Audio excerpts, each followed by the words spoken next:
spoke to the President and we addressed many different topics. Of course, apart from enhancing our cooperation, we as well addressed the situation in Ukraine and the consequences of the aggression of Russia on Ukraine and impact in Slovakia, and because we are a neighboring country as well in Rwanda, then we explored sharing expertise and of course supporting the human potential. We are planning to, as a Slovakia, as a country coming through quite a transformation, we are more than ready to share our experience.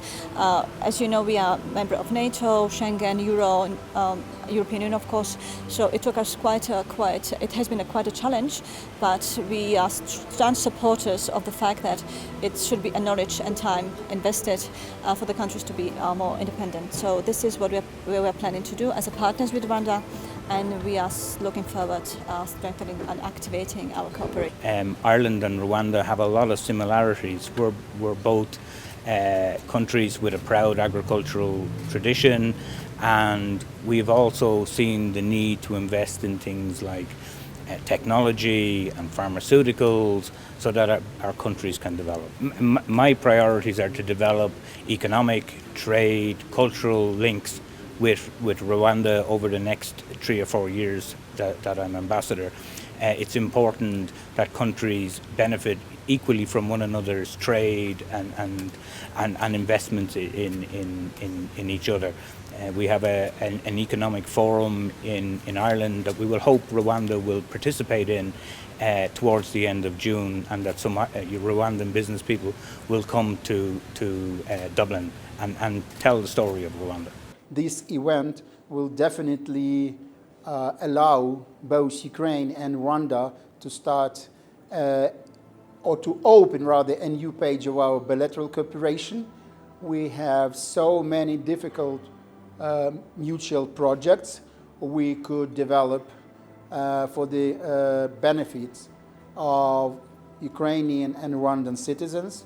And despite the ongoing full-scale Russian invasion to Ukraine, we have already started discussing future projects since we are convinced in Ukraine that we prevail, the truth and good prevail over the evil, and we will be able to restore our country and to deepen and widen our bilateral cooperation. And we have a lot of ideas where we can be beneficial to each other.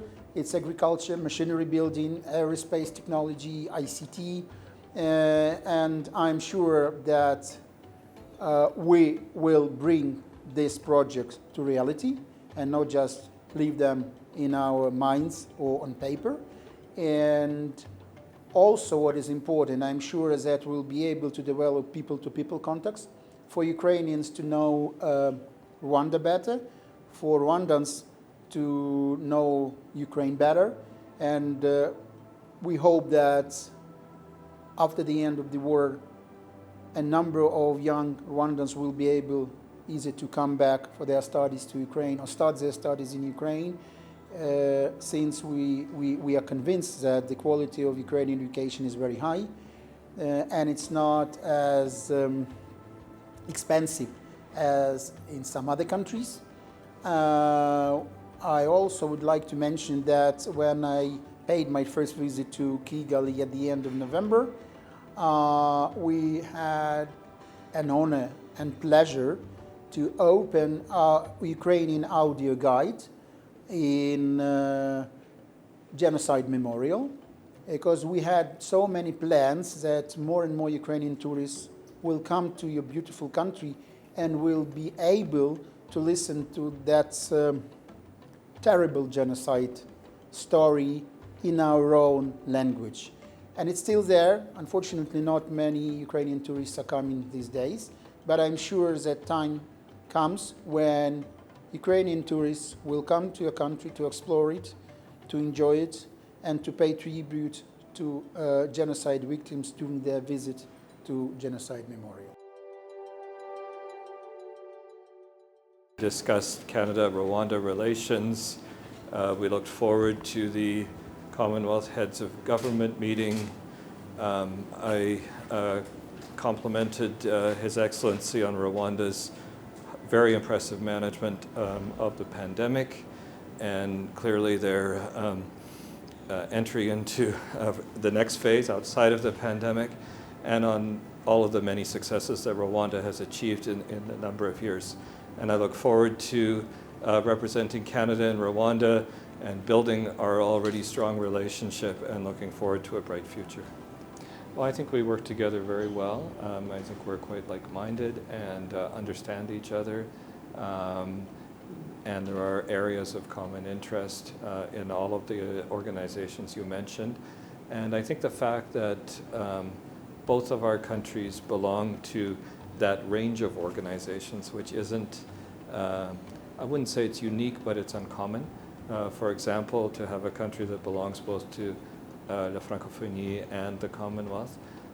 So it's a somewhat particular situation that allows us to collaborate on the world stage quite effectively. It's an honor to present my letters of credence to His Excellency President Kagame, and I look forward to continuing to strengthen the relations between the Republic of Sierra Leone and the Republic of Rwanda. So key priorities will be, as I say, following on from my President, His Excellency Julius Maada Bio, had a state visit here in 2019 at the invitation of His Excellency President Kagame. So it would be strengthening and working on the agreement signed at the time, and also looking to strengthen areas where we can cooperate on, be that in education, technology, and many other aspects as well. Yes, we had a good chat. Of course, Singapore highly values our relationship with Rwanda as a partner and as a friend. And we intend to build on that good relationship we have to further our cooperation in various areas of interest to Rwanda, like in cybersecurity, digital processing, digital services, fintech, agro-processing, and so on. So there are lots of areas where we can work together as partners and then go out jointly to the rest of the region of Africa.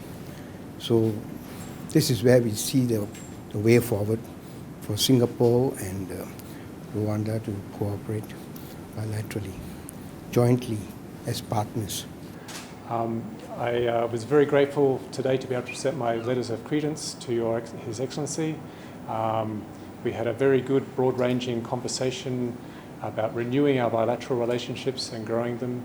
We have a long, warm relationship, and we discussed a whole range of areas in trade, development and partnerships, particularly in the multilateral space, where we can work together.